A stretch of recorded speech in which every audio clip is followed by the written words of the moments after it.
jungle. Sangli गुन्हे अन्वेषण शाखेची धडाकेबाज कारवाई. इचलकरंजीत तरुण गावठी पिस्तूल व जिवंत काडतुसासह अटकेत.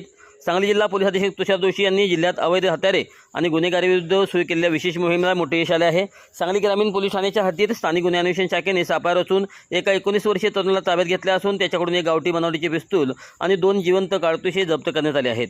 दिनांक 22 मे 2026 रोजी रात्रीच्या सुमारास स्थानिक गुन्हे अन्वेषण शाखेचे पथक पेट्रोलिंग करत असताना त्यांना गोपनीय बातमीदारामार्फत माहिती मिळाली की जकात नाका ते इनाम धामणी रोडवर एक तरुण संशयास्पदरित्या थांबला असून त्याच्याकडे शस्त्र आहे.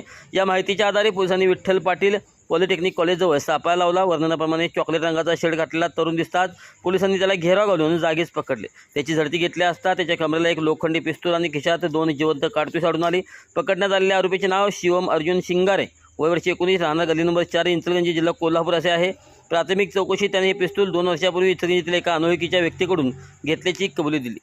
ती कारवाई पोलीस अधीक्षक तुषार जोशी, अप्पर पोलीस अधीक्षक कल्पना बारावकर यांच्या मार्गदर्शनाखाली पोलीस निरीक्षक संजीव झाडे, सहाय्यक पोलीस निरीक्षक कुमार पाटील, अंमलदार सुभाष सूर्यवंशी, सचिन कनप, सोमनाथ पतंगे व इतर पथकाने यशस्वी केले आहे. आरोपीविरुद्ध सांगली ग्रामीण पोलीस ठाण्यात आर्म ॲक्ट व इतर कलमान्वये गुन्हा दाखल करण्यात आला आहे. न्यायालयाने पोलिसाला 25 मे 2026 रोजी 25 मे 2026 पर्यंत पोलीस कोठडी सुनावली आहे.